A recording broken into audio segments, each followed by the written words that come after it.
Hello, everybody. My name is Sufjan, and I'm here to tell you about myself by not telling you anything about myself at all.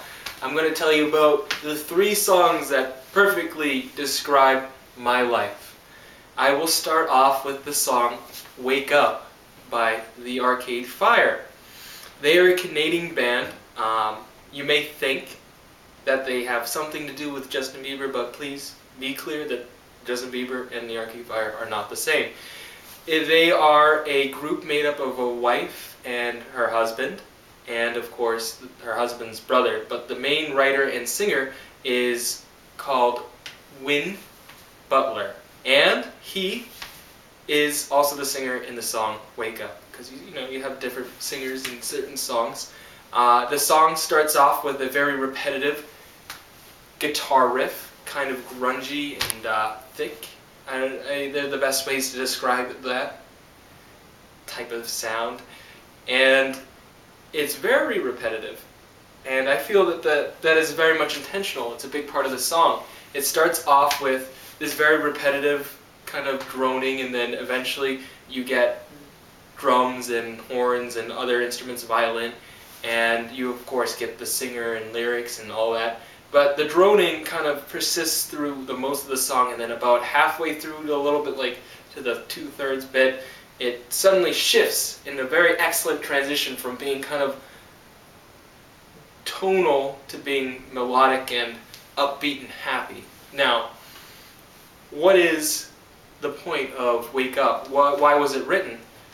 I feel it was written because it illustrates what it's like to be depressed and to be sad about certain things that happen in your life. For example, an unrequited love, or maybe your parents kind of, disown you, or maybe your father dies, and afterwards you're kind of left feeling empty, and the things that you used to enjoy kind of lose their meaning, and you don't really want to do those things anymore.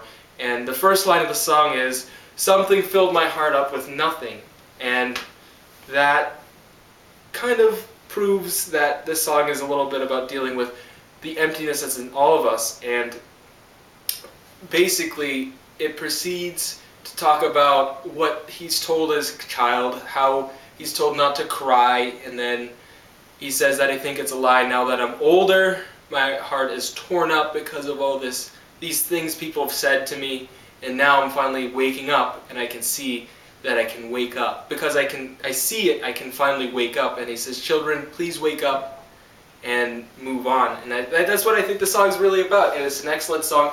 It's one of the most remembered and recognized songs by Arcade Fire.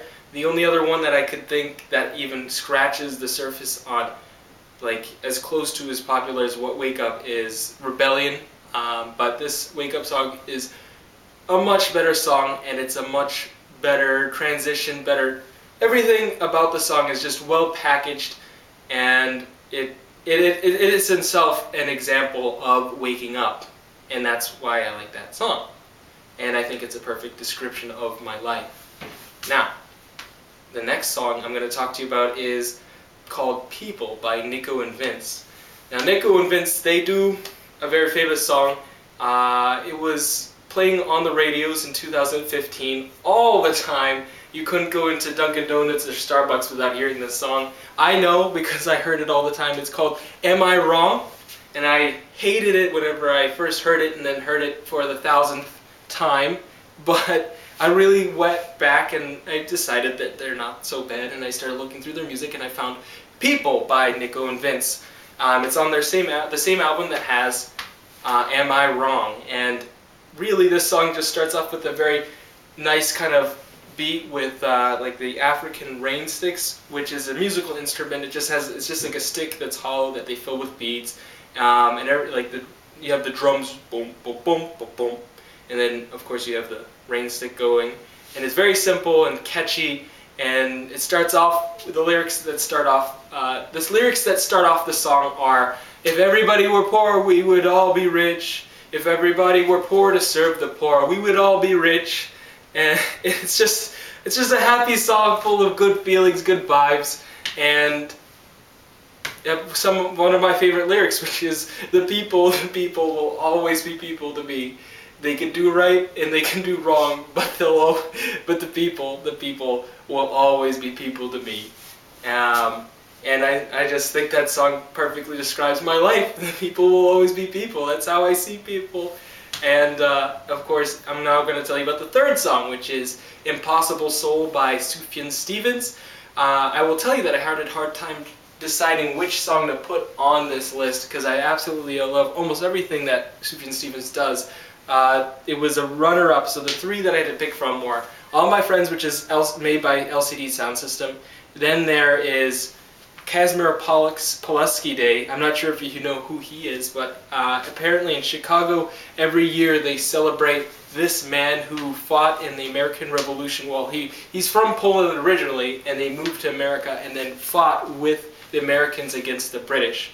And to this day, March 1st in Chicago, they all remember Kazimierz Pulaski, and it's called Kazimierz Pulaski Day. But that's beside the point. I'm going to tell you about Impossible Soul by Sufjan Stevens. Now, this song is off of his album called Age of Odds, and I'm not sure if you've ever heard Age of Odds, but if you listen to a lot of Sufjan Stevens, you will notice a very big difference between the Age of Odds and all his other music. And it starts off basically with a far cry. It starts off with a song that's kind of like his normal music, and then it proceeds to become very abstract, and then finally, the final track on the album is called Impossible Soul, and that's what I'm going to tell you about today.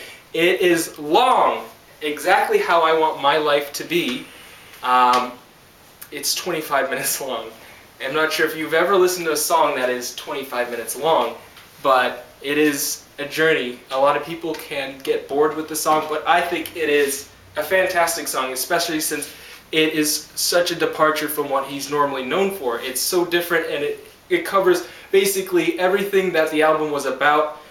It's just an excellent finishing piece. It starts off as a song to a lover or a former lover, and then it proceeds to like his own inner kind of thoughts, and the lyrics kind of reflect that, and then eventually his voice gets so out of tune that it starts to just become like an instrument, and then all words lose meaning for about like 5 minutes, and then all of a sudden he starts like figuring things out, and then that's about 15 minutes in, you start getting to the actual meat of the song, which is full of some of the most memorable lyrics you'll ever hear. And I kind of see them as like a personal mantra. I just think about it to myself, just like the people will be people to me. The lyric that I'm the most fond of from the song is, "Boy, we could do so much more together. Gotta get it right, get it right, get it right, get it right. Boy, we can do much more together. It's not so impossible." Da da da da. And then they got the music, and I think it's just an excellent way. It conveys its message well, just like any good song should, and it transitions. It goes from very abstract, it comes from a very dark place, and then it becomes very abstract, and it becomes very real structured like a normal song with like a hook and a refrain, and then finally at the end it starts to transition back into the way Sufjan Stevens normally makes music, and that's how they end the album, and it's an excellent segue, and I think he spent a lot of time on it, and it's definitely probably one of my favorite works by anybody ever. I've listened to it hundreds of times, and I think it's an accurate and a very accurate description of my life. Who doesn't feel like they have an impossible soul? Anyways, that's it from me. I hope you enjoyed, and take care.